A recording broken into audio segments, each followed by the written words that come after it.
प्रार्थना घेऊ आणि आपण सुरू करूया.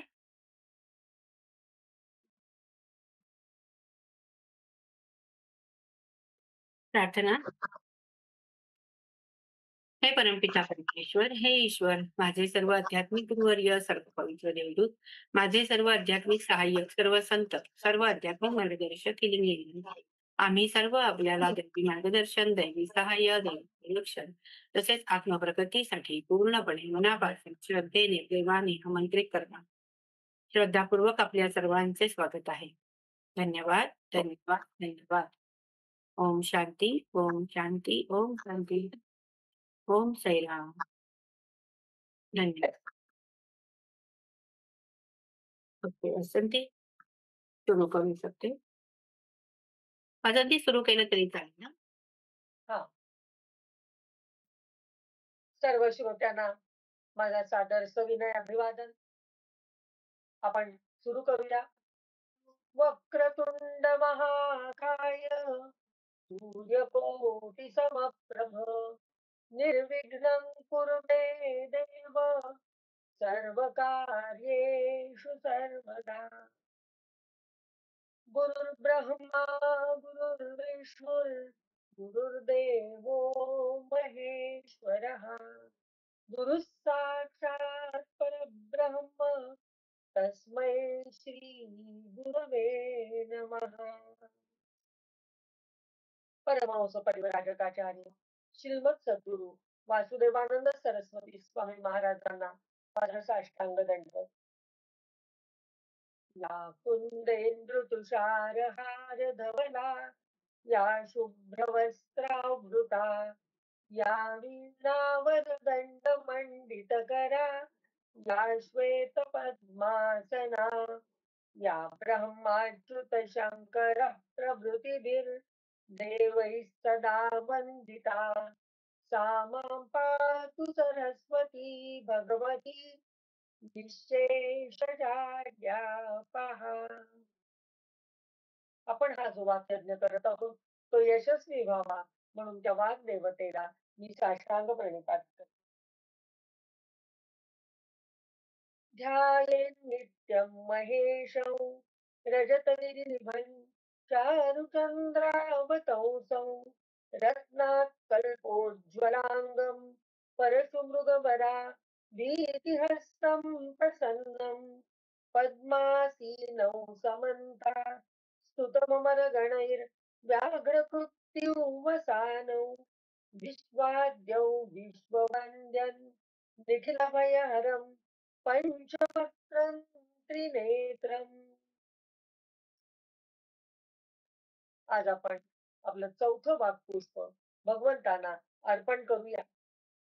काल आपण कथा करताना शिव आणि पार्वती म्हणजे आद्य देव आदिदेव ज्यांना म्हणतो ते महादेव आदिदेव महादेव आणि जगत जननी पार्वती माता यांच्या विवाहाच्या पर्यंत आपण आलो होतो की आता विवाहाला सुरुवात होणार आहे. पार्वतीने खूप तीव्र तप केलेलं आहे, अतिशय कठीण.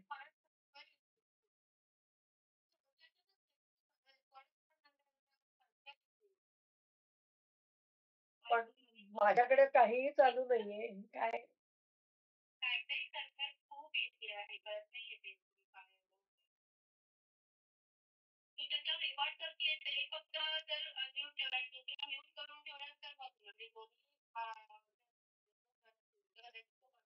नाही, माझ्या याच्यावर म्यूट आहे मी. रेकॉर्ड होत आहे तिथे म्यूट आहे मी. फक्त रेकॉर्डिंग चालू आहे त्याच्यावर. त्याचा कॅमेरा वापरतोय आम्ही आणि रेकॉर्डिंग. ऑडिओ बंद आहे त्याचा.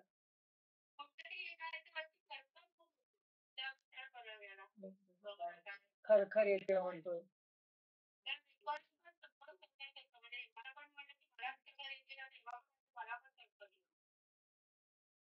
कारण पहिल्या दिवसाचं रेकॉर्डिंग मी बघितलं, मला काही जाणवलं नाही खरखर त्याच्यात. पहिल्या दिवसाचं तू शेअर केलायस ना?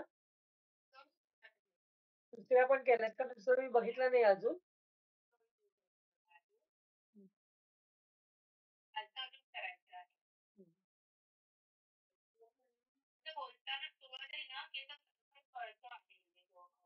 बरं मी सुरू करते पुन्हा एकदा बघूया तो बघतोय.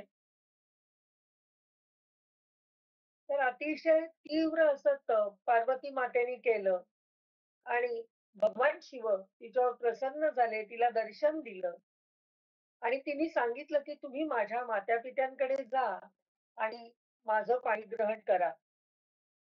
आणि त्यामुळे आता ते तिच्या माता-पित्यांकडे गेलेले आहेत. सप्तर्षींनी पण पार्वतीची परीक्षा घेतलेली आहे आणि हिमालयाने मान्य केलेलं आहे, की तिचा हात त्यांच्या हातात द्यायचा.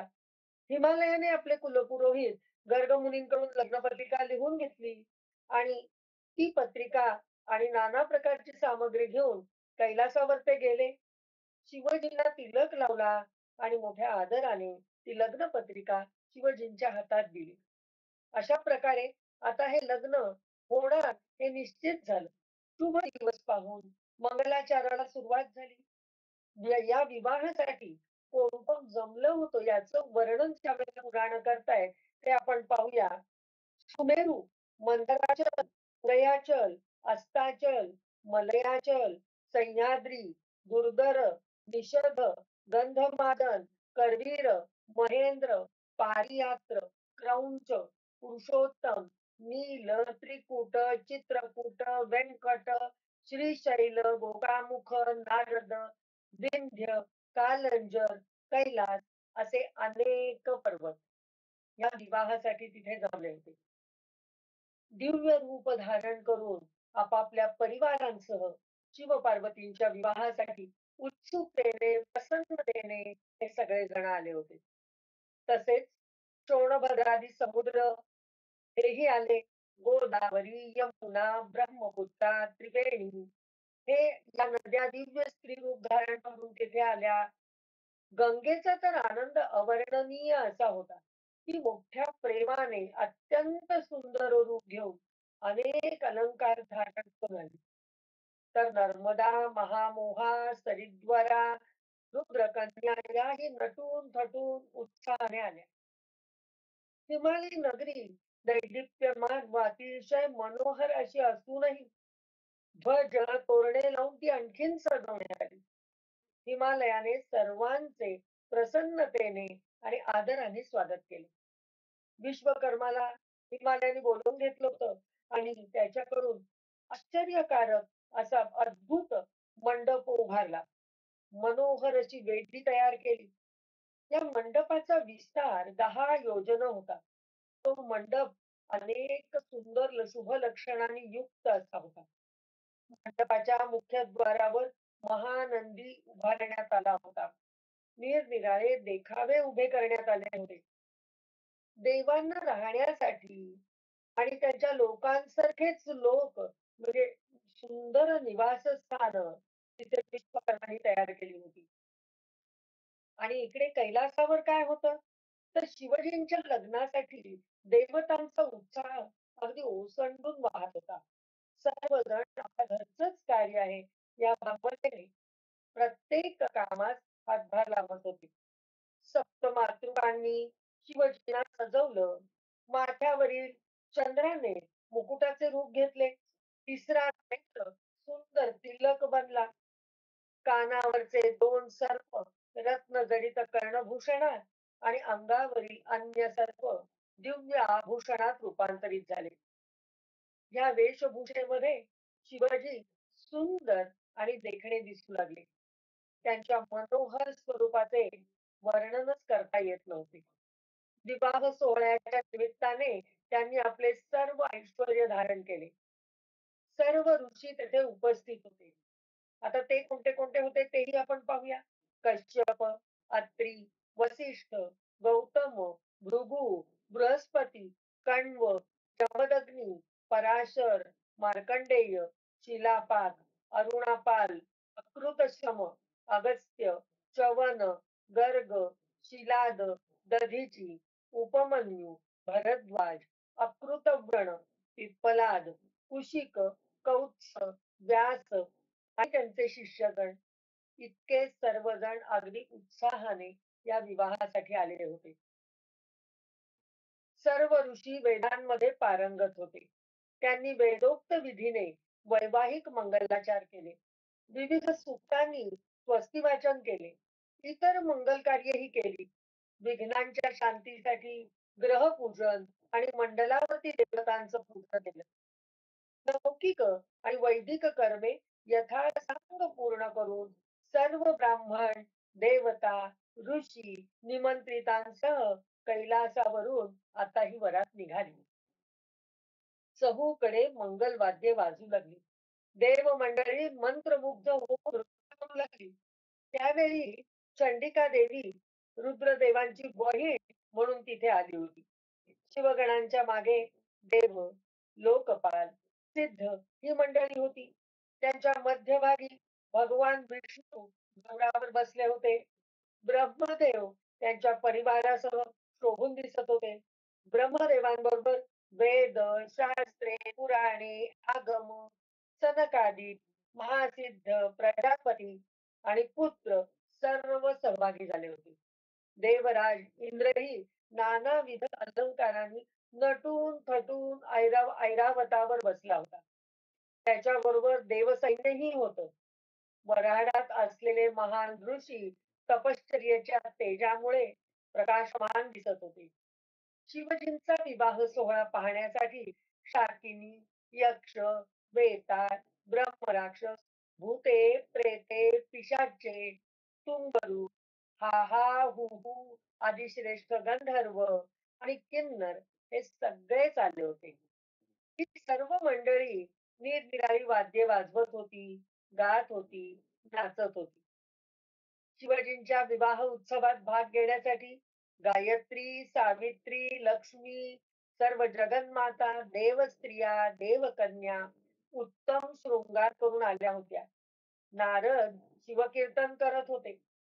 महानंदी हे शिवजींचं वाहन, ज्यांची अंगकांती शुद्ध स्फटिका समान श्वेत आणि उज्ज्वल आहे. ते अतिशय देखणे आहेत. ज्याला वेद, शास्त्रे, सिद्ध आणि महर्षी हे सर्व धर्माचे स्वरूप मानतात. अशा श्रेष्ठ वृषभावर आरूढ होऊन अति विशाल वऱ्हाडाबरोबर हिमाद्रीच्या नगराकडे वाजत गाजत निघालेल्या शिवजींना पाहून पाहणाऱ्यांचे डोळे धन्य होत होते आणि आपणासारख्या ऐकणाऱ्यांचे सुद्धा कान धन्य धन्य होत आहेत. त्या वऱ्हाडाचे अनुपम दृश्य आत्मिक शांती प्रदान करणारे होते. महादेवांबरोबर सर्व देव आपापल्या परिवारांसह आणि सैन्यांसह सहर्ष आले आहेत हे पाहून हिमालय सुद्धा अगदी धन्य धन्य झाला. आणि माद्रीचा मोठा परिवार आणि गणगोत पाहून देवांनाही आनंद झाला. परस्पर एकमेकांना त्यांनी बघितलं आणि त्या दोन्ही पार्टींना, दोन्हीकडच्या पक्षांना अतिशय आनंद झाला. हिमालयाने त्वरित पुढे जाऊन सर्वांचे प्रेमाने स्वागत केले. परस्परांना त्यांनी आलिंगन दिली. शिवजींना भक्तिभावाने नमस्कार केला आणि भगवान शिव शुभ्र वृषभावर बसून होते. त्यांच्या मुखावरील प्रसन्नता स्पष्टपणे जाणवत होती सगळ्यांना. त्यांची अंगकांती अद्भुत होती.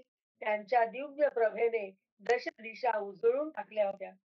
त्यांनी रेशमी वस्त्र परिधान केली होती. त्यांच्या मस्तकावर रत्नजडित मुकुट होता. ते दिव्य आभूषणांनी विभूषित होते. सर्परूपी भूषणांनी त्यांचे स्वरूप अधिकच शोभून दिसत होते. सुरगण हाती चवड्या घेऊन त्यांची सेवा करत होते, त्यांना वार घालत होते. ते सर्व दृश्य फारच विलोभनीय आणि मनोहर होतं. हे पाहून हिमालयाकडली मंडळी फारच कृतकृत्य झाली आणि ते पार्वतीच्या भाग्याची प्रशंसा करू लागली. महाप्रभू शिवजींची सुद्धा ते स्तुती करू लागली. आपणही ही स्तुती करूया आणि पुढे जाऊया. आशुतोष शशांक शेखर चंद्रमौली दिगंबर कोटी कोटी प्रणाम शंभु कोटी नमन दिगंबर कोटी कोटी प्रणाम शंभु कोटी नमन दिगंबर आशुतोष शशांक शेखर चंद्रमौली दिगंबर कोटी कोटी प्रणाम शंभू कोटी नमन दिगंबर कोटी नमन दिगंबर कोटी नमन दिगंबर ब्रह्मदेव आणि श्रीहरींसहित शिवजींना घेऊन आता हिमालयाने मंडपात प्रवेश केला. त्याच वेळेला पार्वती सुद्धा उत्तम शृंगार करून मंडपात आली. तिची अंगकांती नीलवर्ण आणि अत्यंत तेजस्वी होती. तिच्या प्रसन्न मुखावरती मंद स्मित झळकत होते. तिचे सर्वांग अतिशय कोमल आणि मनोहर होते. केसांची वेणी फारच विलोभनीय होती. तिच्या गालांवर काढण्यात आलेली वेलबुट्टीची नक्षी तिच्या सौंदर्यात अधिकच भर घालत होती. म्हणजे आजकालच्याच वधू या सजतात आणि निरनिराळे काही हातावर, ओठावर, गालावर, अंगावर काही डिझाईन काढून घेतात असं नाही. पार्वतीच्या गालावर सुद्धा वेलबुट्टी काढलेली होती असा उल्लेख आपल्याला पुराणात सापडतो. तिच्या भारावर कस्तुरी टिलक होता आणि त्याच्या मध्यभागी शेंदुराची बिंदी उठून दिसत होती. तिच्या कानात रत्नमय कुंडले होती. त्यांच्यामुळे तिचे गाल झगमगत होते. तिचे अधर रात्रीच्या दाण्याप्रमाणे आरक्त वर्ण आणि सुरेख होते. दंत पंक्तींची शोभा रत्नप्रभेलाही मागे सारी इतकी तेजस्वी होती. तिच्या वक्षस्थळावर दिव्य रत्नांचा मणिहार शोभून दिसत होता. तिच्या दंडामध्ये रत्नजडित बाजूबंद आणि मनगटांमध्ये रत्नजडित काकणे होती. एका हातात दिव्य रत्नांनी मढवलेला आरसा होता. तिने आपल्या दुसऱ्या हातात कौतुकाने एक कमळ धारण केले होते. हातातला आरसा बहुधा तिला वरचेवर तिचं रूप निरखता यावं. मेकअप कमी झालाय, जास्त झालाय असं होऊ नये यासाठी असावा असं वाटतं. आणि तिचे चरण आरक्त होते. त्यांच्यावर सौभाग्याचे भूषण म्हणून लाल रंगाची रेषा काढण्यात आली होती. कदाचित मेहंदी लावली असेल, आरसा लावला असेल, त्यावेळेला काय उपलब्ध असेल ते लावलं असेल त्यांनी. चालताना तिच्या पैंजणांचा मधुर असा किणकिणाट होत होता. तिने दिव्य वस्त्रे परिधान केली होती. तिच्या अंगावर चंदन, कस्तुरी, अगोरू आणि कुंकुम मिश्रित सुगंधी लेपन करण्यात आले होते. अशा जगज्जननी पार्वतीला पाहून देवही मंत्रमुग्ध झाले. त्यांनी तिला नतमस्तक होऊन नमस्कार केला. एवढेच नव्हे तर शिवजींनीही डोळ्यांच्या कोपऱ्यातून तिच्याकडे पाहिले आणि त्यांच्या अंगावर हर्षाचे रोमांच उभे राहिले. ते देहभान विसरून तिच्याकडेच पाहत राहिले. ती गौरी त्याच्या डोळ्यातच सामावून गेली जणू. लग्न घटिका भरेपर्यंत पार्वती मनोमन शिवजींचं ध्यान करत होती. मुहूर्ताच्या घटकावर आधी गर्गमुनींनी पुण्यवाचन केलं. पार्वतीच्या हातात ओंजळभर अक्षता दिल्या. त्या तिने शिवजींच्या अंगावर वाहिल्या. नंतर दही, अक्षता, पुष्प आणि जलाने शिवजींची पूजा केली. त्यावेळी ती शिवजींच्या दिव्य रूपाचे अवलोकन करत होती. ज्यांच्यासाठी परमप्रीतीने कठीण तपश्चर्या केली ते शिवजी आपल्या समोर बसले आहेत. आपण त्यांच्याशी विवाह होतो आहे या विचाराने तिचे मन भरून गेले व प्रसन्न झाले. त्यानंतर शिवजींनी गर्गमुनीच्या सांगण्यावरून पार्वतीचेही पूजन केले. ते तिचे शेजारी बसले होते. ते दृश्य खूपच मनोहर होते. ते दोघे एकमेकांना अनुरूप होते. आनंदात होते. त्या आनंदाच्या क्षणीच लक्ष्मी आदी स्त्रियांनी त्या दोघांचं औक्षण केलं. आता हिमालयाने कन्यादान केलं.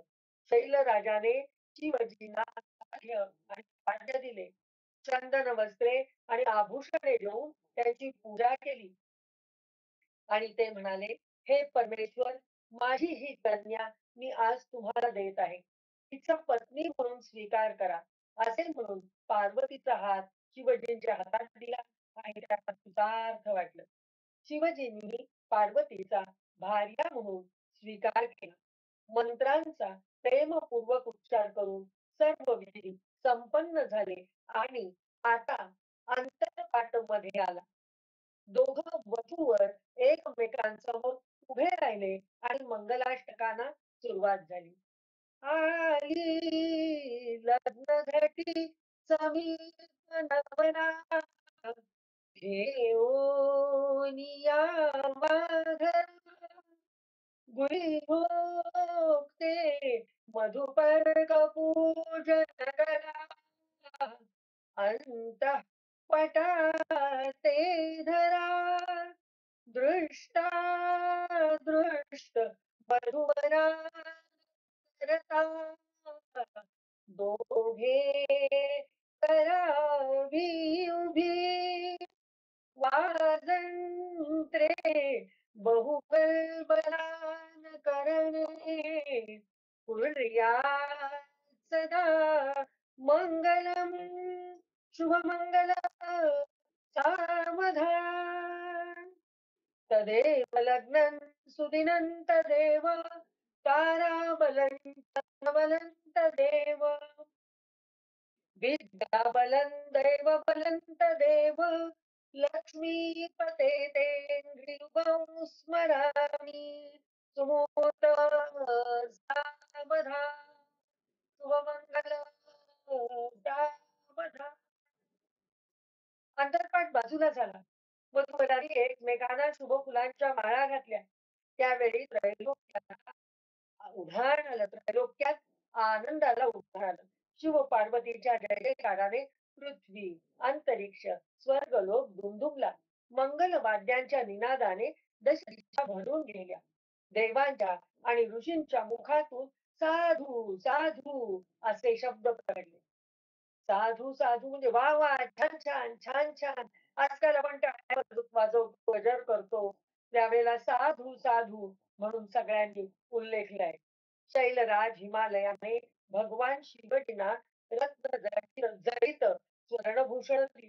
रत्नजडित पात्र रत्नांनी भरलेली पात्र दूध देणाऱ्या 1,00,000 गाई 1,00,000 सुसज्ज अश्व 1,00,00,000 हत्ती तितकेच स्वर्णजडित रथ रत्नजडित आभूषणांनी विभूषित असलेल्या दासी व इतरही अनेक मौल्यवान वस्तू दिल्या. अशा प्रकारे हिमालयाने गिरिजेचे विधिपूर्वक कन्यादान करून आपल्या जीवनाचे सार्थक केले. या शुभ प्रसंगी उपस्थित असलेल्या पर्वतांनीही पार्वतीचे पूजन करून शिवजींना विधिपूर्वक श्रेष्ठ उपहार दिले. कारण ते पर्वत सगळे तिचे भाऊ मानले जातात. त्यामुळे त्यांनीही भगवान शिवांचे पूजन केलंय आणि त्यांना विधिपूर्वक आहेर दिलेले आहेत. त्यानंतर हिमालयाने निरनिराळ्या स्तुतांनी शिवजींची मनःपूर्वक स्तुती केली आहे. सर्वत्र आनंदी आनंद झालाय. लग्नाचा सोहळा इतका मोठा वर्णन केलेला आहे. जेवणावळी झालेले आहेत. निरनिराळे पदार्थ बनवलेले आहेत. हिमालयाने राहायचा आग्रह केलेला आहे भगवंतांना आणि भगवान शिवजी आणि पार्वती काही काळ तिथे राहून त्यांचा आदरातिथ्य स्वीकारलेला आहे. त्यावेळेला निरनिराळ्या कार्यक्रमांचं हिमालयाने तिथे आयोजन केलेलं होतं आणि प्रत्येक वेळेला शिवजींची स्तुती त्यांनी गायलेली होती. आपणही शिवजींची स्तुती गाऊया आणि पुढे जाऊया. जय शिवशंकर जय गंगाधर करुणाकर करतार हरे जय कैलासी जय विनाशी सुखराशी सुख सार हरे जय शशि शेखर जय डमरूधर जय जय प्रेमागर हरे जय त्रिपुरारी जय मल्हारी अमित अनंत पार हरे जय शिव शंकर जय गंगाधर करुणाकर करतार हरे बोला पार्वती पते हर हर महादेव जननी पार्वती मातेचा उदो उदो. अशा प्रकारे विवाह सोहळा संपन्न करून शिव पार्वतीची वरात आता कैलासावर परत आली. कैलासावर सुद्धा विवाहानिमित्त मोठा उत्सव झाला आणि नंतर शिवजी आपल्या प्रियेला घेऊन अत्यंत मनोहर, दिव्य अशा एकांत स्थानी गेले. ते दाम्पत्य 1000 वर्ष तेथे राहिलं. प्रदीर्घ काळ एकत्र घालवूनही पार्वतीला पुत्र झाला नाही. तेव्हा दोघांना चिंता वाटू लागली. इकडे तारकासूर दिवसेंदिवस उन्मत्त होत होता. त्याच्या आतंकामुळे देवांचे, ऋषीमुनींचे, सर्वसामान्य लोकांचे जगणे अगदी असह्य झाले होते. पापभार वाढल्यामुळे पृथ्वी भयकंपित झाली. तिला, शेषाला, कुर्माला फार त्रास होऊ लागला. कुर्माच्या भारामुळे सर्वांचा आधार असलेला वायू स्खलित झाला. त्यामुळे त्रिभुवनात मोठा हाहाकार माजला. सर्व देव अतिशय व्याकुळ झाले. सर्व देवांबरोबर श्रीहरी कैलासावर आले. पण शिवजी पार्वतीच्या मंदिरात होते. मग सर्व देवांनी आर्ततेने भगवंतांची आराधना केली, प्रार्थना केली, स्तोत्रे गायली. कारण अंतःपुरात असलेल्या शिवजींच्या जवळ जाता तर येत नव्हतं. आणि त्यामुळे बाहेर बसूनच यांनी सगळ्यांनी स्तोत्र गायले आहे. शुद्ध स्फटिकं त्रिनेत्रं पंचवक्त्रकं गंगाधरं दशभुजौ सर्वाभरणभूषितम् नीलग्रीवं शशाङ्काङ्कं नगयज्ञोपवीतिनं व्याघ्रचर्मोत्तरीयं च वरेण्यमभयप्रदम् कमण्डलवक्षसूत्राभ्यामन्वितौ शूलपाणिनं ज्वलन्तं पिङ्गलजटा शिखमुद्दोतकारिणम् अमृतेनामृतं पुष्टं उमादेहार्दधारिणम् दिव्यसिंहासनासीनं दिव्यभोगसमन्वितम् दिग्देवता समायुक्तौ सुरासुरनमस्कृतम् नित्यं च शाश्वतं शुद्धं ध्रुवमक्षरमौञ्जयम् सर्वव्यापिनमीशानं रुद्रं वै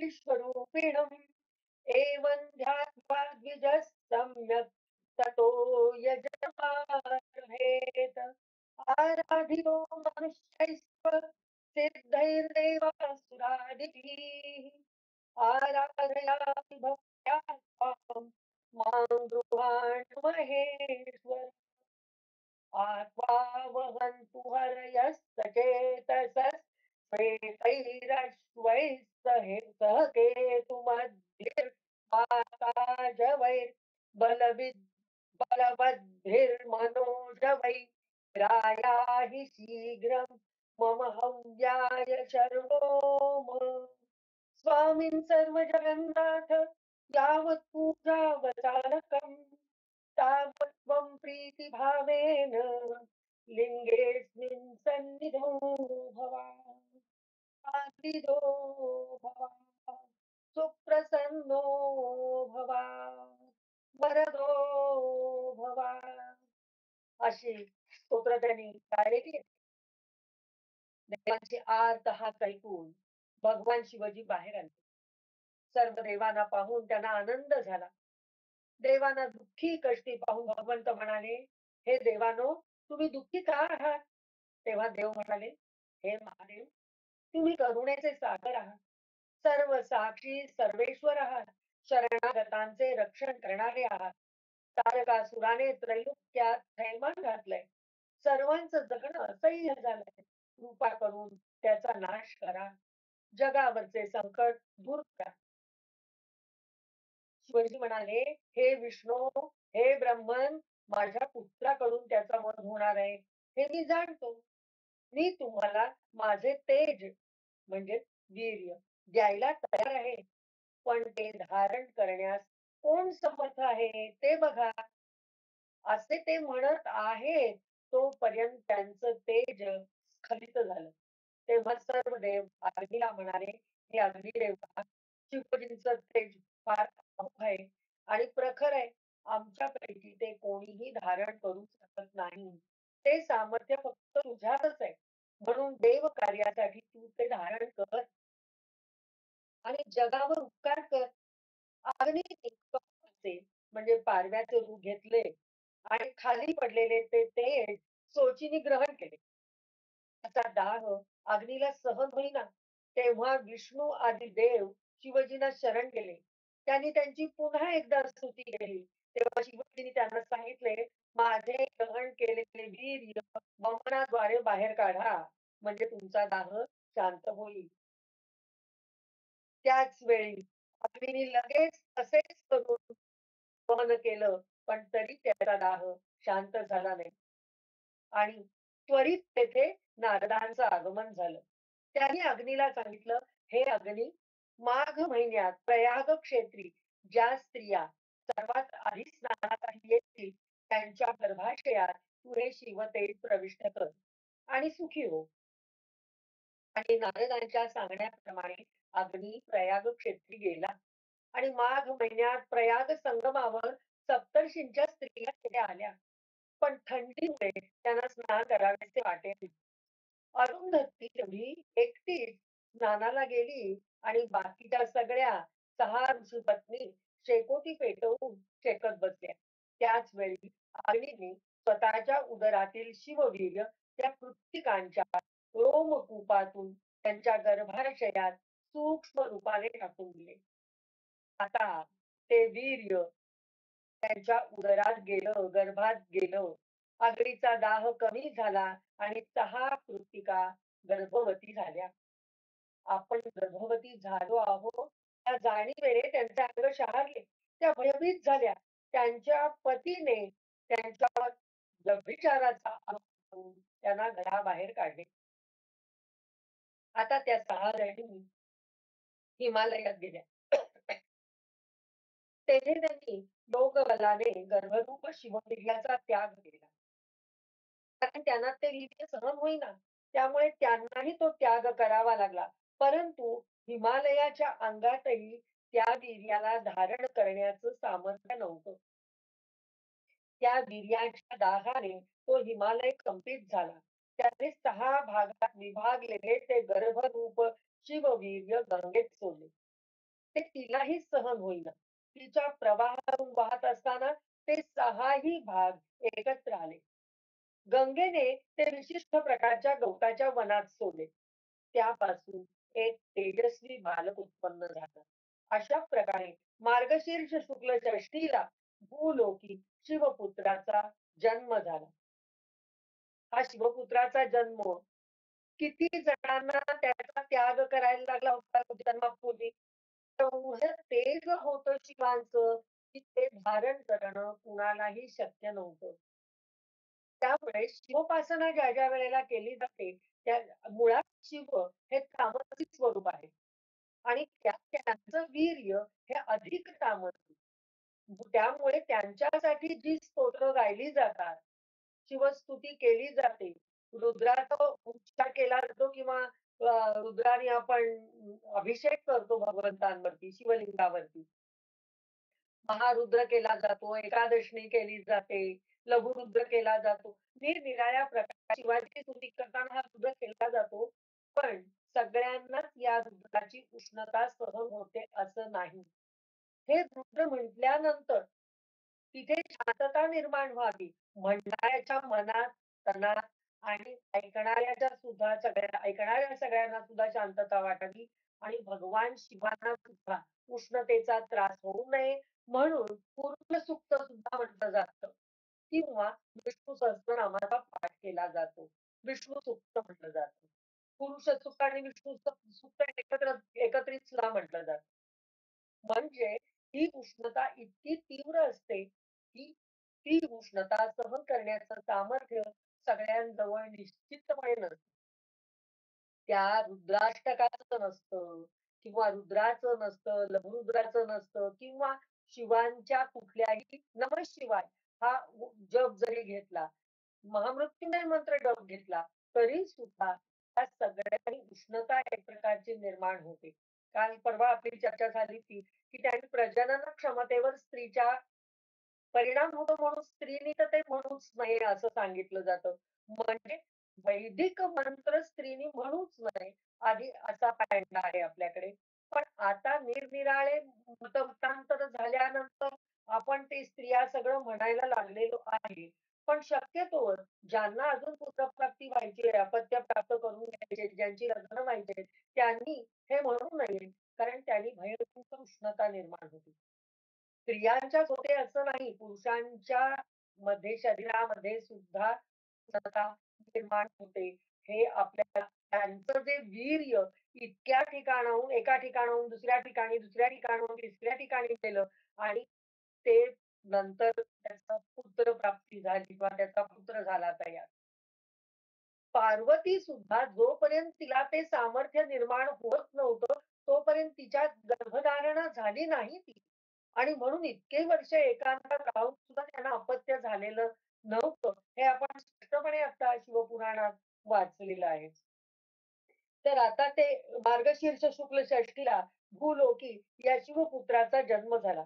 तो अतिशय सुंदर, गोंडस, दैववान आणि परम तेजस्वी होता.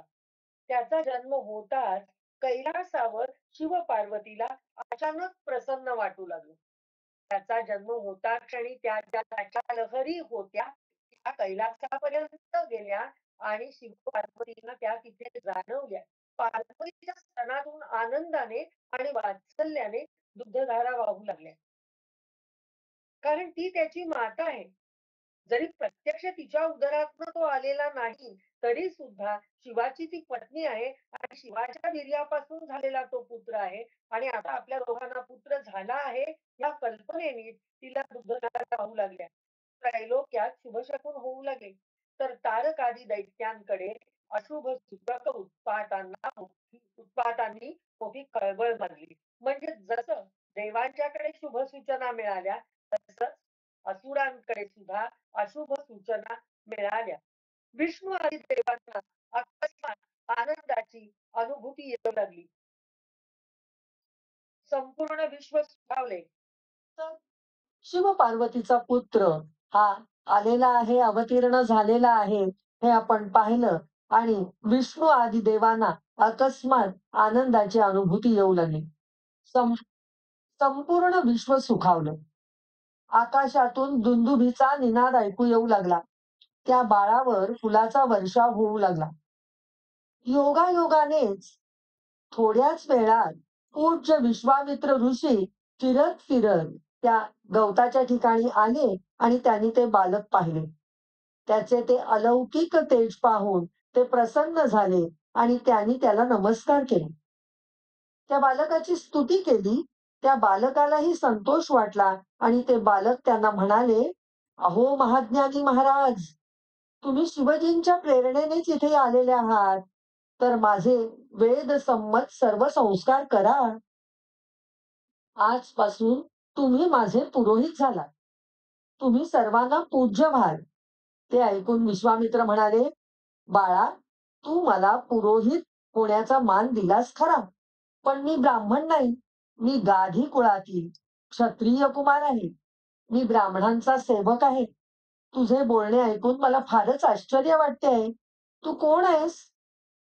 बालकाने आपण शिवपुत्र असल्याचे सांगितले व म्हणाला, "हे विश्वामित्र, माझ्या वराने तुम्ही ब्रह्मर्षी व्हाल ह्यात संशय नाही.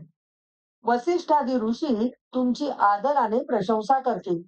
आता माझ्या आज्ञेनेच माझे संस्कार करा आणि ही वार्ता कोणालाही सांगू नका."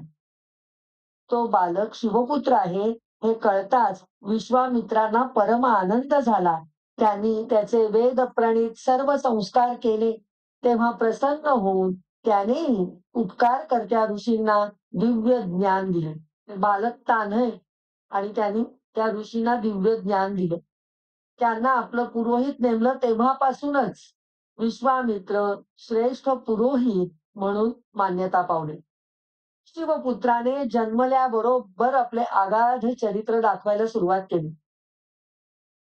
काही वेळाने तिथे अग्निदेवांचं आगमन झालं. त्यांनी बाळाला पितृवात्सल्याने आलिंगन दिलं. त्याच्या मस्तकाचे अवघ्राण केले, त्याला दिव्य शक्ती आणि दिव्य अस्त्र दिली. त्यानंतर शिवपुत्र क्रौंच पर्वतावर चढला. हातातील शक्तीने त्याच्या शिखरावर त्यांनी प्रहार केला, त्यामुळे ते शिखर खाली कोसळलं. ते पाहून दशपद्म राक्षस वीर त्याला मारण्यासाठी धावले, पण कुमारांच्या प्रहाराने ते नष्ट झाले. त्यामुळे सर्वत्र मोठा हाहाकार माजला. पृथ्वीचा थरकाप उडाला. त्रैलोक्य चिंतेने व्याकुळ झाले. आता इंद्रादी देव तेथे धावले. देवराजाने त्या बालकाच्या पाठीवर उजव्या बाजूला वार केला, तेव्हा त्याच्या शरीरातून शाख नावाचा एक महाबली उत्पन्न झाला. इंद्राने पुन्हा पाठीवर डाव्या बाजूने वार केला, तेव्हा विशाख नावाचा पुरुष उत्पन्न झाला. इंद्राने आता बालकाच्या हृदयावर प्रहार केला, तेव्हा नैगम नावाचा पुरुष उत्पन्न झाला आणि ते महाबली पुरुष इंद्रावर धावून गेले. इंद्रादी देव त्या 3 पुरुषांना घाबरले आणि कुमाराला शरण गेले. इंद्राला कुमाराच्या पराक्रमाचे मोठे आश्चर्य वाटले. त्याच्याकडून अभय मिळवून तो स्वर्गलोकी गेला, पण तो शिवपुत्र असल्याचे त्याच्या लक्षात आले नाही. काही काळाने 6 कृत्तिका तेथे आल्या. बाळाला पाहून त्यांच्या अंतःकरणामध्ये मातृसुलभ वात्सल्य निर्माण झाले. कुमाराने काही काळ त्यांच्या उदरात वास्तव्य केले होते, म्हणूनच त्यांच्या मनात हे वात्सल्य निर्माण झाले. त्यामुळे कुमाराने आता 6 मुखे धारण केली आणि प्रत्येक मातेचे स्तन्य सेवन केले. त्या मातांना खूप समाधान वाटलं आणि त्या कुमाराला घेऊन आपल्या लोकी गेल्या. शिवपुत्र कुमार तेथे सुखाने वाढू लागले. एके दिवशी तो शिवपुत्र देवसभेत गेला आणि आपला अद्भुत महिमा तेथे त्याने दाखवला, त्यामुळे विष्णू आदी देव सगळे प्रभावित झाले. एकदा शिव पार्वती सुखसंवाद करत कैलासावर बसले होते. पार्वतीला पूर्वीची आठवण झाली आणि तिने भगवंतांना विचारलं, हे नाथ, आपण विवाहानंतर काही काळ एकांतात असताना देवांनी आपल्या क्रीडेमध्ये विघ्न आणलं होतं. त्यावेळी तुमचं वीर्यस्खलन झालं होतं. त्या वीर्याचं पुढे काय झालं? कृपया तुमचं ते अमोघ वीर्य कुठे आहे त्याचा शोध घ्या. भगवंतांना पार्वतीचं म्हणणं पटलं आणि त्यांनी देवांना आणि ऋषी मुनींना सगळ्यांना कैलासावर बोलवलं आणि विचारलं, कोणी सांगू शकेना. तेव्हा पृथ्वी म्हणाली, प्रभो, तुमचे अमोघ वीर्य माझ्या पृष्ठभागावर पडताच अग्नीने कपोत पक्षाच्या रूपाने ते ग्रहण केले. अग्निदेव म्हणाले, हे देवेश, मी तुमचे वीर्य ग्रहण केले खरे, पण त्याचे तेज सहन न झाल्यामुळे मी ते कृत्तिकांच्या उदरात प्रविष्ट केले. त्यामुळे त्या गर्भवती झाल्या, पण त्यांच्या पतींच्या भीतीमुळे त्यांनी ते हिमालयावर टाकून दिले. एवढेच मला माहित आहे. मग हिमालय म्हणाला, हे महेश्वर, अग्नी म्हणतो ते बरोबर आहे, पण मलाही ते वीर्य पेलण्याचे सामर्थ्य नव्हते, म्हणून मी ते गंगेत विसर्जित केले. गंगा म्हणाली, हे महादेवा, तुमच्या अमोघ वीर्याच्या प्रखर तेजाने माझ्या अंगाचा दाह होऊ लागला. मी अतिशय व्याकुळ झालो. मी ते वीर्य नाईलाजाने सरकाड्यांच्या वनात टाकले. मला क्षमा करा. वायू म्हणाला, देवेश्वर, गंगा तीरी त्या वनात त्या वीर्यापासून एक अत्यंत तेजस्वी बालक उत्पन्न झाले. मग चंद्र म्हणाला, हे भगवंता, तो बालक रडत असताना 6 कृत्तिका तेथे आल्या आणि त्याला घेऊन आपल्या निवासस्थानी गेल्या.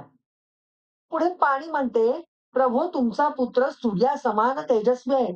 कृत्तिकांनी आपले स्तन्य देऊन त्यांना वाढवले आहे. संध्या म्हणाली, हे देवेश्वरा, त्या आजही त्याचे पालन पोषण करत आहेत. तर रात्र म्हणाली, त्या 6 जणी त्याला प्राणापलीकडे जपतात. दिवस म्हणाला, त्या त्यांचे खूपच कौतुक करतात. अशा प्रकारे प्रत्येकाने आपल्याला जी जी माहिती होती ती शिवपार्वतींना दिली. आपल्या पुत्राचा शुभ समाचार ऐकून शिवपार्वतीला आनंद झाला. कैलासावर मोठा उत्सव केला. ब्राह्मणांना बराच दानधर्म केला. शिवांनी आपल्या गणांना कार्तिकेयाला घेऊन येण्याची आज्ञा दिली. सर्व गण कृत्तिकेच्या निवासस्थानी आले. नंदिकेश्वराने नम्रतेने कृत्तिकेला नमस्कार केला आणि आपल्या येण्याचे कारण निवेदन केले. कार्तिकेयाला त्याच्या जन्माचा वृत्तांत सांगितला आणि शिव पार्वती तुझी वाट पाहत आहेत, तू कैलासावर ये असं सांगितलं. हे ऐकून कार्तिकेय प्रसन्न झाला आणि आपल्या मातांना वंदन करून त्यांची आज्ञा घेऊन आता तो शिवजींकडे निघाला. कुमाराला आणण्यासाठी पार्वतीने मोठा रथ पाठवला होता. तो अत्यंत अद्भुत आणि मनोहर होता. 100 चाके असलेला वेगवान असा तो रथ होता. कुमार कृत्तिकांसह त्या रथावर चढला आणि थोड्याच वेळात कैलासावर पोचला. त्याचे आगमन होताच कैलासावर वातावरण उत्साहाने भरून गेले. शंख, भेरी आणि नानाविध मंगलवाद्यांच्या निनादाने दशदिशा दुमदुमल्या. देवांनी मोठा उत्सव केला. कुमाराच्या स्वागतासाठी राजमार्ग सजवण्यात आला. नगर रत्नांनी शृंगारण्यात आले. विष्णू आदी देवता महर्षींना घेऊन शिवकुमाराला भेटण्यासाठी निघाले. लक्ष्मी आदी देवस्त्रियांना घेऊन पार्वतीही त्यांच्याबरोबर निघाली. सूर्यासारख्या तेजपुंज कुमाराला पाहून सर्व देवदेवतांनी त्यांना नमस्कार केला. पार्वतीचे हृदय प्रेमाने उचंबळून आले. शिवपार्वतीच्या डोळ्यात आनंदाश्रू तरळले. शिवपार्वतीला पाहून स्कंदा रथातून खाली उतरला. त्याने दोघांना साष्टांग नमस्कार घातला. शिवजींनी प्रेमाने त्याला हृदयाशी कवटाळले. त्याच्या मस्तकाचे अवघ्राण केले. पार्वतीनेही त्याला हृदयाशी कवटाळले.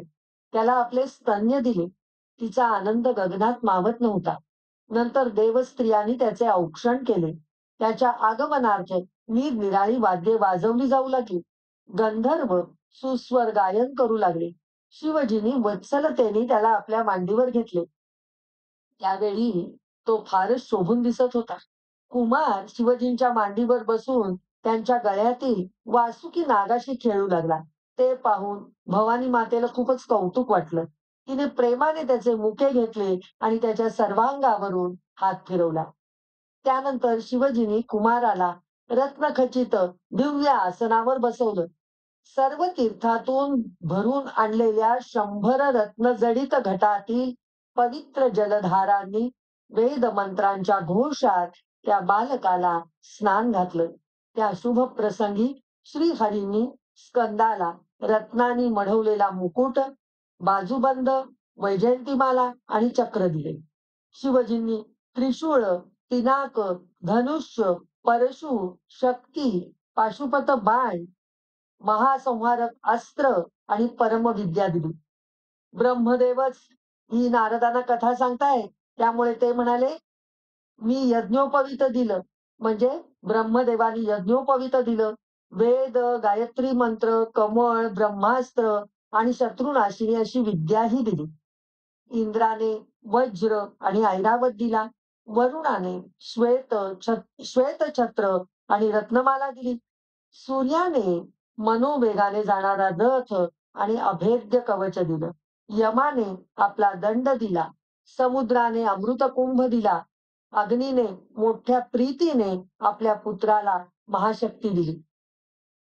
निऋतीने आपले शस्त्र आणि वायूने वायव्यास्त्र दिले. कुबेराने गदा दिली. ईशानाने त्रिशूळ दिला. कामदेवाने कामास्त्र दिलं. गदा आणि आपली विद्याही दिली. क्षीरसागराने अमूल्य रत्ने आणि श्रेष्ठ रत्न नुपूर दिले. हिमालयाने दिव्य भूषणे आणि वस्त्र दिले. गरुडाने त्याच्या सेवेसाठी आपला चित्रबर्हण नामक पुत्रच दिला. अरुणाने ताम्रचूड नावाचे बलवान चरणायुध दिले. लक्ष्मीने दिव्य संपत्ती आणि मनोहर हार दिला. सावित्रीने संपूर्ण सिद्धिविद्या दिली. देवस्त्रियांनी सुद्धा अनेक उपयुक्त वस्तू दिल्या. इतर देवांनीही अनेक शस्त्रे आणि भेटवस्तू दिल्या. तेव्हा परम ऐश्वर्याने संपन्न झालेल्या कुमाराला पाहून पार्वती धन्य झाली. तिने त्याला चिरंजीव केले. कैलासावर फार मोठा उत्सव झाला. वातावरण आनंदाने भरून गेले. त्या मंगल प्रसंगी प्रसन्न झालेल्या महाप्रतापी रुद्र सर्व देवांना उद्देशून म्हणाले, तुम्ही इष्ट वरदान मागून घ्या. तेव्हा देव म्हणाले, हे महादेव, तारकासुराच्या वधासाठीच या कुमाराची उत्पत्ती झाली आहे. तुम्ही कुमाराला तारकासुराचा वध करण्याची आज्ञा द्या, त्यामुळे सर्वांचे कल्याण होईल. सर्व जणांनी ज्या ज्या भेटी दिल्या होत्या तारकासुराला, त्या युद्ध कार्तिकेयाला त्या तारकासुराबरोबर युद्ध करण्यासाठीच दिलेल्या भेटी होत्या. त्या त्याला युद्धात उपयोगी पडाव्यात म्हणूनच दिलेल्या होत्या. जेव्हा देवांनी म्हटलं, की तुम्ही त्याला आज्ञा द्या युद्ध करण्याची, ते ऐकून शिवजींचे हृदय दयार्द्र झाले. देवांची प्रार्थना मान्य केली त्यांनी आणि कुमाराला तशी आज्ञाही दिली. कार्तिकेय आणि तारकासूर यांच्यात आता तुंबळ युद्ध सुरू झालं. आज्ञा मिळता क्षणी कार्तिकेय तारकासुराबरोबर युद्ध करू लागला. देवांनी त्यांना या युद्धात साथ दिली. हिमालयादी पर्वत सुद्धा युद्धासाठी आलेले होते. महाबलाढ्य तारकासुराशी लढताना कार्तिकेयाने शिवपार्वतींचं स्मरण केलं आणि एका महान प्रभावी शक्तीने तारकासुरावर प्रहार केला. दैत्यराजाला त्या शक्तीचं निवारण करता आलं नाही आणि तो जर्जर होऊन खाली कोसळला आणि तत्क्षणी गतप्राण झाला. जो तारकासूर ज्याने एवढा आतंक माजवला होता, त्या तारकासुराला मारण्यासाठी या कार्तिकेयाला अवतरण करावं लागलं, अवतार घ्यावा लागला आणि अवतार घेता क्षणी त्यांनी तारकासुराचा वध केला. देवांचा मार्ग निष्कंटक झाला. कुमाराच्या विजयाने त्रैलोक्य सुखी झाले. कुमाराच्या जय जयकाराने आणि जयवाद्याच्या निनादाने दश दिशा दुमदुमल्या. शिवपार्वतीला अत्यंत आनंद झाला. सर्वत्र आनंदी आनंद झाला. स्कंद कुमाराचा विजय असो, कार्तिकेयाचा विजय असो, अशा ललकार्या जय जयकार सगळ्यांनी केला. त्याचबरोबर शिवपार्वतीचा सुद्धा जय जयकार झाला. पार्वती पते हर हर महादेव. जगज्जननी पार्वती मातेचा उदो उदो. चंद्रशेखर चंद्रशेखर चंद्रशेखर पाहि मां. चंद्रशेखर चंद्रशेखर चंद्रशेखर रक्ष मां. चंद्रशेखर चंद्रशेखर चंद्रशेखर पाहि मां.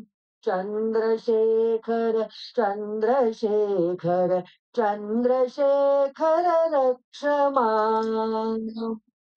बोला शंकर शंकर, जय जय शंकर.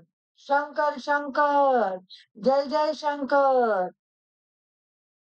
तारकासुराचा वध झाला. पाठोपाठ बाणासुराचा वध कुमाराने केलेला आहे. प्रलंबासुराचा वध केलेला आहे. हे दोघेही तारकासुराच्या वधाच्या वेळेला युद्धातून पळून गेले होते आणि समाजाला त्रास देत होते. म्हणून कार्तिकेयाने त्यांच्याही त्रासातून प्रजेची सुटका केलेली. कुमाराच्या विजयाचे हे पवित्र आख्यान सर्व मनोरथ पूर्ण करणारं, यश, आयुष्य, भुक्ती, मुक्ती देणारं असेल. जो मनुष्य या कथेचे कीर्तन करतो तो भाग्यवान होतो. जो मनुष्य कुमारांची ही सत्कीर्ती श्रद्धेने, भक्तीने श्रवण करतो तो येथे सुखोपभोग भोगून अंती शिवलोकी जातो. त्याला मोक्ष मिळतो. बोला कार्तिकेयाचा उदो उदो. कार्तिकेयाचा उदो उदो. नमः शिवाय ओम नमः शिवाय. नमः शिवाय ओम नमः शिवाय. हर हर भोले नमः शिवाय. नमः शिवाय ओम नमः शिवाय. नमः शिवाय ओम नमः शिवाय. हर हर भोले नमः शिवाय. हर हर भोले नमः शिवाय. हर हर भोले नमः शिवाय. तुम्हाला सगळ्यांना नीट ऐकू येतंय असं समजून मी पुढे चालू ठेवतेय. काही प्रॉब्लेम नसावी. हा आपल्याला माहिती आहे की ही संवादातून उलगडत जाणारी पुराण कथा आहे. सूत शौनकादिकांना कथा सांगतायत. कुमार कार्तिकेयाचं हे अद्भुत चरित्र ऐकून नारदांना अतिशय प्रसन्न वाटलं आणि ते ब्रह्मदेवांना म्हणाले, पितामह, तुम्ही ज्ञानाचे सागर आहात. तुमच्या मुखातून कुमारांचे पावन चरित्र श्रवण करून मी खरोखरच धन्य झालो आहे. आता मला विघ्न विनाशक आणि सर्व प्रकारे मंगल करणाऱ्या गणेशाचे दिव्य चरित्र ऐकण्याची इच्छा आहे. ते ते सांगून मला कृतार्थ करा. लवकरच आपण श्रावण महिन्यात आहोत. आज पौर्णिमा आहे म्हणजे 15 दिवस श्रावणातले संपले आणि आता 15 दिवसानंतर भाद्रपद महिना सुरू होईल आणि भाद्रपद चतुर्थीला आपल्याकडे गणपती येतील. त्यामुळे थोड्याच दिवसात येणाऱ्या गणपतीचं चरित्र ऐकायला आपल्याला खूपच आवडेल. त्यामुळे आणि शिवपार्वतीचा हा दुसरा पुत्र आहे, त्याच्या लीला ऐकणं हे सुद्धा तितकंच महत्वाचं आहे आणि पुराणात त्या सगळ्या वर्णन केलेल्या आहेत. म्हणून आपण त्या आजपासून घेणार आहोत. नारदांची जिज्ञासा पाहून ब्रह्मदेवांना आनंद झाला आणि त्यांनी शिवजींचं स्मरण करून कथा सांगायला सुरुवात केली. ते म्हणतात, नारदा, कल्पभेदाने गणेशाच्या उत्पत्तीच्या अनेक कथा आहेत. एका कल्पात शनीच्या वक्रदृष्टीमुळे त्याचे मस्तक तुटले व त्याला हत्तीचे मस्तक लावण्यात आले, अशी कथा आहे. तर श्वेत कल्पातली गणेशाची कथा पुढील प्रमाणे आहे. एकदा पार्वती माता जया आणि विजया या तिच्या सख्यांशी गप्पा गोष्टी करत होती. तेव्हा त्या सख्या पार्वतीला म्हणाल्या, भवानी, कैलास पर्वतावर शिवजींचे नंदी, भृंगी इत्यादी असंख्य गण आहेत. प्रमथगणही पुष्कळ आहेत. ते सर्व शिवजींच्या आज्ञेत राहतात. त्यांनी सांगितल्याप्रमाणे कामे करतात. ते गण आपलीही कामं करतात, पण आपला असा एकही गण नाही. म्हणून तू स्वतःसाठी कोणाला तरी उत्पन्न कर. पार्वती ही बुद्धीचं प्रतीक आहे आणि त्यामुळे बुद्धी ही तेजस्वी असली की बऱ्याच वेळेला मी माझं हा अहंकार त्याच्याबरोबर येत असतो. वास्तविक पार्वतीच्या मनात काही नव्हतं, पण बरोबर असणाऱ्या सख्याने तिला म्हटलं, तुझं असं कोणीच नाही. त्यावेळेला तिला सुद्धा वाटू लागलं, माझं असं कोणीच नाही. त्यामुळे ते मी माझा हा जो अहंकार आहे तो दृढ झाला आणि तो वर डोकं काढायला लागला सारखा सारखा. आणि त्याचमुळे पार्वतीला सख्यांचं म्हणणं पटलं आणि तीही त्या दृष्टिकोनातनं विचार करू लागली. एके दिवशी पार्वती स्नान करत होती आणि नंदी द्वारावर पहारा देत होते. तेवढ्यात शिवजींचं आगमन झालं. नंदीने विरोध केला शिवजींना, पण तरी सुद्धा नंदींचं न ऐकता शिवजी आत प्रवेश करून आलेच. हे पाहून पार्वतीचा निश्चय पक्का झाला की आपल्याला आपल्याच आज्ञेचं पालन करणारा, दुसऱ्याच्या प्रभावाने जराही विचलित न होणारा असा सेवक हवाच. आणि तिने स्वतःच्या अंगावरील मळापासून शुभ लक्षणांनी संपन्न असा एक दिव्य पुरुष निर्माण केला. ते श्लोक असे सांगितलेले, मदीय सेवक कश्चित भवेत् शुभतरः कृती मदाज्ञया परन्नान्यद्रेखा मात्र चलेदिह विचार्येति च सा देवी वपुरुषां मलसंभवम् पुरुषं निर्ममंसातु सर्व लक्षण संयुतम. सर्व लक्षणांनी युक्त असलेला एक दिव्य पुरुष तिने निर्माण केला. आता तो तिने निर्माण केला खरा, पण मी माझं ह्या अहंकारापोटी निर्माण झालेला असा तो पुत्र आहे. त्यामुळे तिची तेजस्वी बुद्धी त्याच्याकडे आहेच, पण तरी सुद्धा तो अहंकारही त्याबरोबर आलेला आहे आणि मग त्या अहंकाराला बाजूला करणं हे अतिशय महत्वाचं आहे. हे आपल्याला पुढील घटनेवरून लक्षात येतं. आता त्या जो पुत्र निर्माण झाला होता त्याचं संपूर्ण अंग सुंदर आणि दोषरहित होतं. तो विशाल आणि शोभायमान होता, महाबलवान होता पार्वतीने त्याला दिव्य वस्त्रालंकार दिले, अनेक आशीर्वाद दिले आणि म्हणाली, "तू माझा पुत्र आहेस आणि सर्वस्वी फक्त माझाच आहेस. तुझे नाव गणेश आहे." तेव्हा गणेशाने विचारले, "माते, मी तुझी काय सेवा करू?" आता इथे हा पण एक संदेश दिलेला आहे, की पुत्र जन्माला आल्यानंतर, पुत्राच्या उत्पत्तीनंतर पुत्रांनी आई-वडिलांची सेवा करायची असते. ते त्यांचं परम कर्तव्य असतं. हा एक बोध आपल्याला ह्या कथेतून काय किंवा कार्तिकेयाच्या कथेतून काय, तो आपोआपच आपल्याला मिळतो.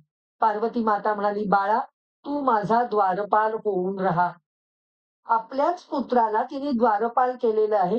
म्हणजे काम कुठलंही हलकं नाही, हे पण इथे ती सांगते. कुठलंही काम करायला पुत्राने तयार असलं पाहिजे.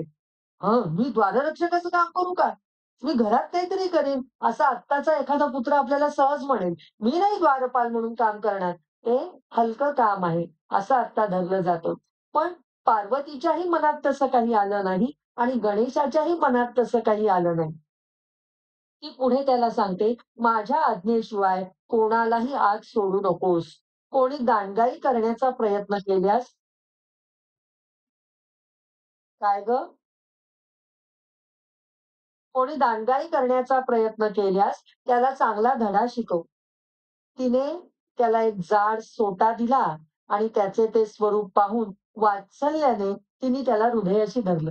जाड सोटा घेतलेला असा गोल गुटगुटीत छान बालक तिने आपल्या हृदयाशी घेतला. त्याच्या मस्तकाचं अवघ्राण केलं. त्याला भरपूर आशीर्वाद दिले आणि मग ती त्याला द्वारापाशी बसवून स्नानाकरता आत निघून गेली. थोड्याच वेळात शिवजींचं आगमन झालं. आपल्याला सगळ्यांना खरी वास्तविक ही गोष्ट माहिती आहे. पण तरी सुद्धा पुराणातून आणि आता गणेशाचं स्मरण पण आपल्याला करायचं आहे, म्हणून आपण ती घेतो आहोत. शिवाजींचं आगमन झाल्याबरोबर ते दरवाजातून आत निघाले. पण गणेशाने त्यांना अडवलं. ज्यावेळेला नंदीनी त्यांना अडवलं होतं, त्यावेळेला नंदी त्यांचा सेवक असल्यामुळे नंदीला त्यांनी बाजूला केलं आणि ते सरळ आत निघून आले. आता मात्र गणेशाने त्यांना अडवलं आणि म्हणाला, "पार्वती माता आज स्नान करते आहे. तिच्या आज्ञेशिवाय तुम्ही आत जाऊ शकत नाही." तेव्हा ते म्हणाले, "तू कुणाला अडवतोयस? तुला कल्पना आहे का?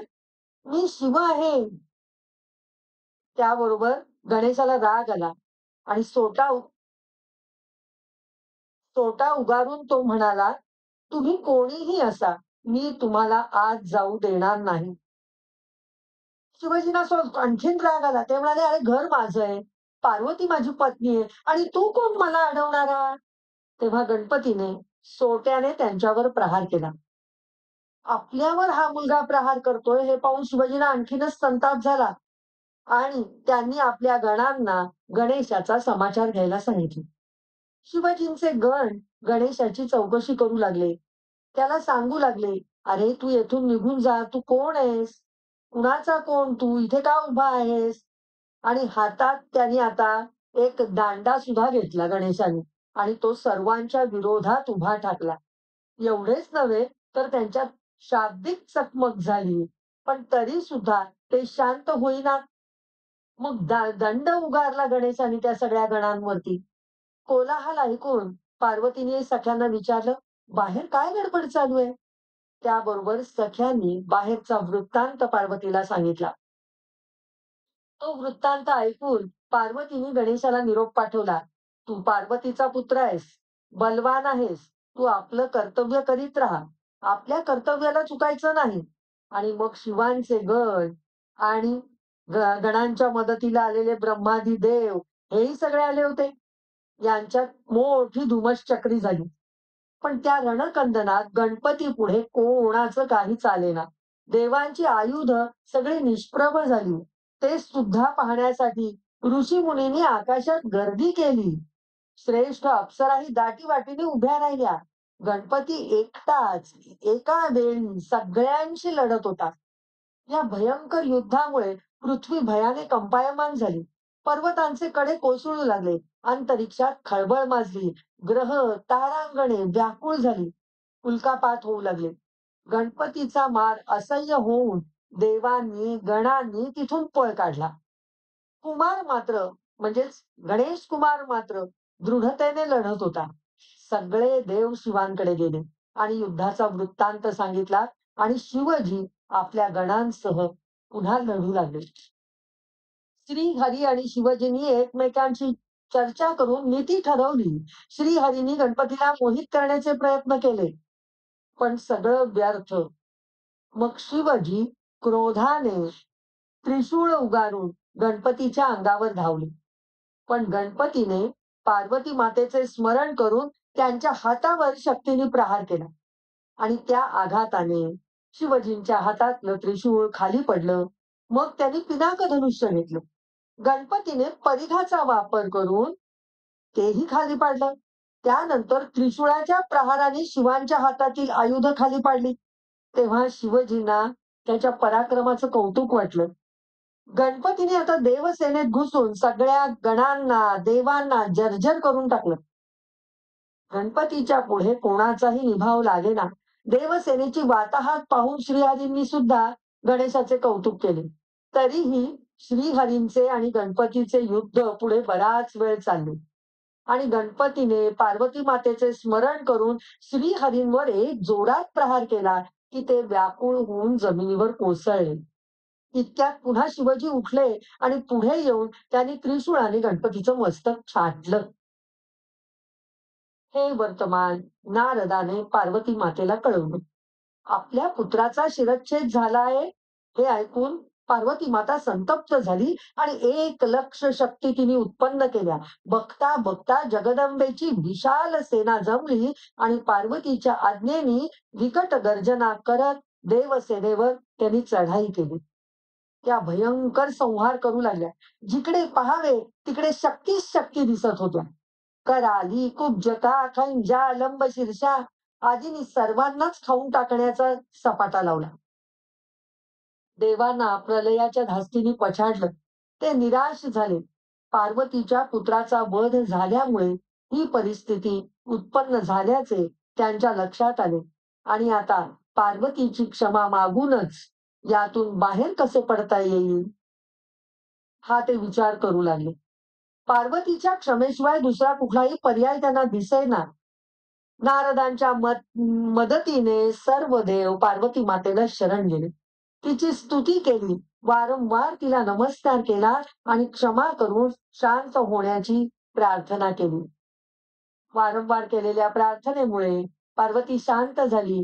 तिने सर्वांकडे कृपादृष्टीने पाहिले व म्हणाली, देवांनो, ऋषींनो, माझा पुत्र जिवंत झाला आणि तुम्ही सर्वांनी त्याला प्रथम पूजेचा मान दिला तरच माझ्या शक्तींकडून चाललेला हा संहार थांबेल, अन्यथा नाही.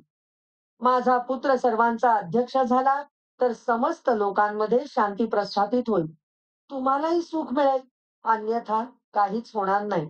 तेव्हा नारदांसह ते सर्व देव ऋषी शिवजींकडे आले. शिवजींनी पार्वतीचे म्हणणे ऐकले आणि ते म्हणाले, ज्यात सर्वांचं हित आहे ती गोष्ट करायला काहीच हरकत नाही. आता तुम्ही उत्तर दिशेला जा आणि ज्या प्राण्याचे मस्तक पहिल्यांदा मिळेल ते या गणपतीच्या धडाला जोडा.